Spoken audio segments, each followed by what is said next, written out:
2 years ago, President Obama announced his intentions that the United States military would withdraw a significant number of personnel from Afghanistan by the close of 2014. Approximately 11,000 U.S. military personnel currently serve in Afghanistan, as compared to more than 100,000 at the apex of U.S. involvement in the mid-2011. It's anticipated that the U.S. presence will continue to shrink in Afghanistan over the next year. We're now at a point where our current and projected demands for Army and Air Force assets around the globe may continue to decrease, depending on the needs of the nation. That fact recently hit home in Iowa with the cancellation less than 2 weeks ago of the West Africa Ebola deployment for the 294th Area Medical Company in Washington, Iowa.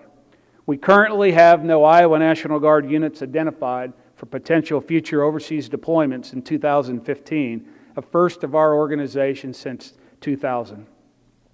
While we're grateful that so many of our Iowa National Guard warriors have returned home from their deployments and for the demands of their combat missions, overseas has dramatically decreased, we cannot forget that we still have those recovering from wounds, injuries, and illnesses related to the mobilizations. Over the past year, 18 of our wounded, injured, or ill warriors back from deployment have received medical care either at a medical treatment center across the country or from our healthcare providers in their local communities. Today, I'm proud to say we continue to make progress, with only 2 soldiers currently receiving treatment at these facilities. However, for me, the mission's not over until all our soldiers have returned back home to their families. With the reduction of the deployment requirements for our forces, new and emerging missions continue to make the Iowa National Guard even more relevant today at home and abroad. We continue to make great progress on the conversion of the 132nd Fighter Wing in Des Moines from an F-16 fighter aircraft into 3 new enduring missions: a remotely piloted aircraft group, an intelligence, surveillance, reconnaissance group, and a cybersecurity squadron.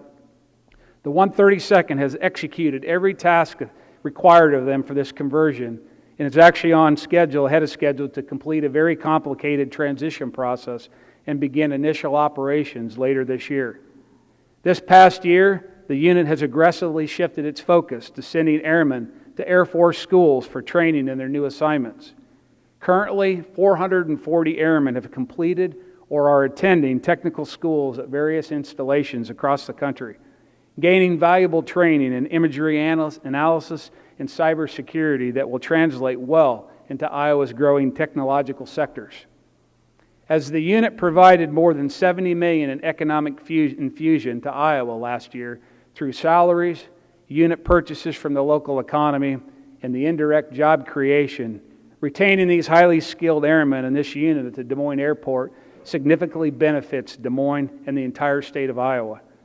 Additionally, current and future military construction necessary at the Des Moines Air Base for the mission conversion over the next several years is estimated at $15 to $20 million, which will provide an economic benefit for local builders and suppliers. Despite the departure of the F-16 fighter aircraft this past September from the Des Moines Speed Line, aeronautical missions continue at the airport. In December, the 132nd received an RC-26 reconnaissance aircraft to be stationed at the airbase and flown by the wing personnel. The RC-26 will provide the 132nd pilots with the capability to maintain pilot proficiency, while at the same time providing the state of Iowa with an additional capability that will be used for disaster operations. Another way that we're supporting and adapting to the changing global operational environment is through the National Guard's State Partnership Program, or SPP. The Iowa National Guard State Partnership Program with the Republic of Kosovo continues to make great progress since its creation in March of 2011. Since the inception of the partnership with Kosovo, we've expanded our vision of a whole of Iowa, whole of Kosovo relationship, and we've conducted more than 70 engagements over the past 3 years between Iowa government and private entities, the Kosovo security forces, the Kosovo Ministries of Agriculture, Health, Education, Economic Development, and other Kosovo agencies. Another tangible sign of progress in the development of this relationship is the possibility of an enduring presence of our Kosovo friends in Iowa in the near future. Governor Branstad and leaders with the Republic of Kosovo have discussed the feasibility of Kosovo's first consulate and trade office in Iowa, which would greatly expedite trade and other opportunities between Kosovo and Iowa. But what anchors everything we do, whether in 1839, today, or in the future, is readiness. The Iowa National Guard has been able to maintain our position as a national leader in readiness among our fellow states because of programs like the Iowa National Guard Education Assistance Program, a program funded in its entirety by the state of Iowa. This year, nearly 1,200 of our men and women received up to 100% tuition paid at a state regents rate to attend Iowa colleges, universities, and community colleges through this program, keeping our young people here in the state and providing them with a high-quality Iowa education.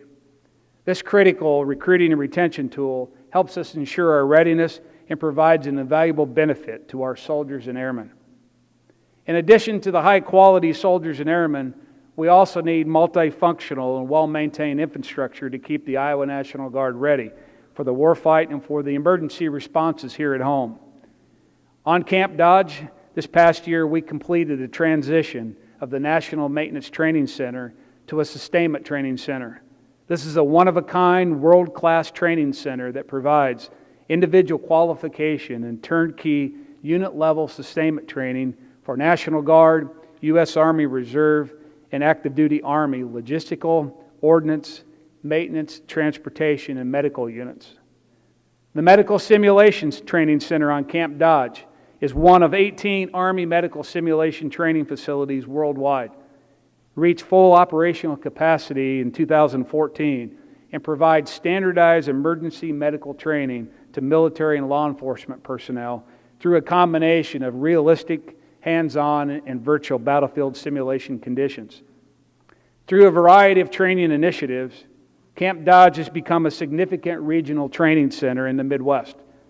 More than 450,000 service members, law enforcement officers, and civilians visited Camp Dodge last year, whether for training, the summer concert series, or other events on post, or to visit the Iowa Gold Star Military Museum. In 2014, only 3 other major National Guard training installations in the United States had more visitors than Camp Dodge. Since 1839, protecting Iowa citizens and its communities has remained a core mission of the Iowa National Guard.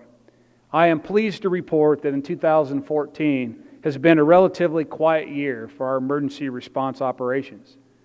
We use the additional time to plan, prepare, and exercise for potential disaster response support on a variety of scenarios. Last year, my disaster response priority for the team was the development, the synchronization, and the rehearsal of a large-scale catastrophic tornado in the state. This year, we're shifting our plan to focus and execute what we call Vigilant Guard. It's a multi-level disaster exercise. This training opportunity will partner the Iowa National Guard with our state agency partners and with the United States Northern Command in order to fully exercise and assess our response capabilities for multiple disaster scenarios in Iowa. In addition to Vigilant Guard, last week the Iowa National Guard hosted a cyber security workshop to begin developing a comprehensive cyber incident response system for the state. This forum was the first of its kind, with more than 60 participants from multiple Iowa agencies working together to improve our coordination between state agencies on a cybersecurity incident management and response, enhancing information sharing during cyber incidents, and collaborating on how best to safeguard the citizens of Iowa from a cyber attack. The additional time that we gained over last year from a quieter than normal combat, peacekeeping, and domestic operations has allowed our organization to focus on organizational readiness, which drives everything we do. I'd like to share some of those results of our efforts with you. First, your Iowa National Guard is a leader in the quality of the soldiers and airmen we recruit.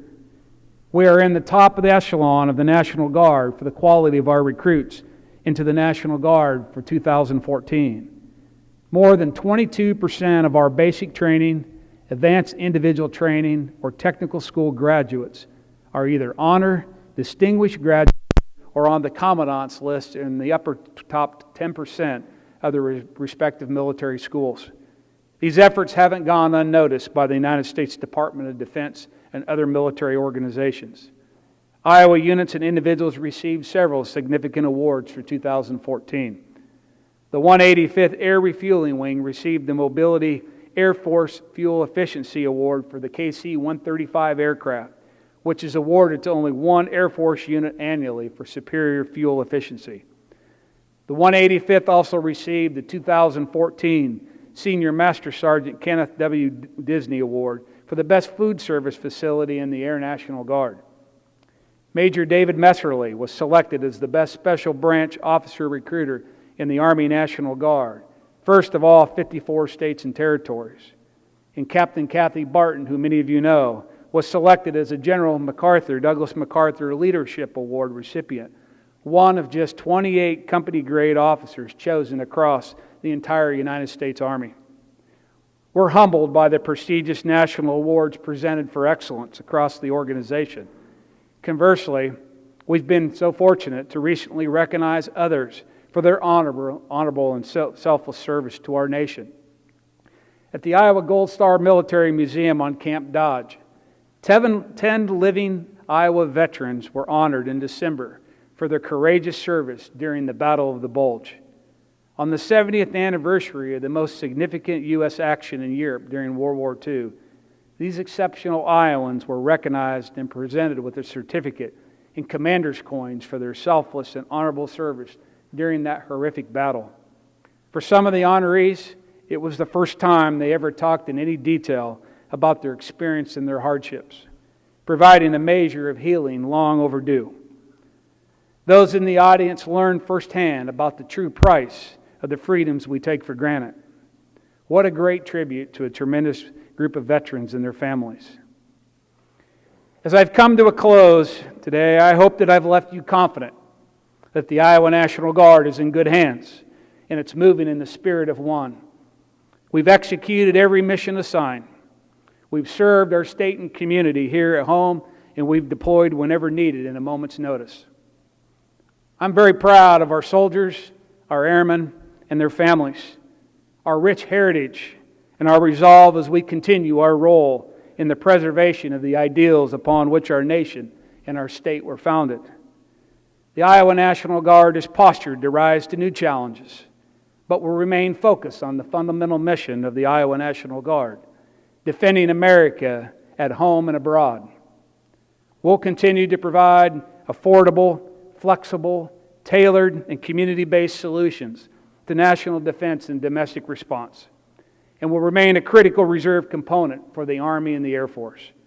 On behalf of the men and women and their families, I want to thank you for this opportunity today to provide an update and an assessment of the Iowa National Guard. Thank you, ladies and gentlemen.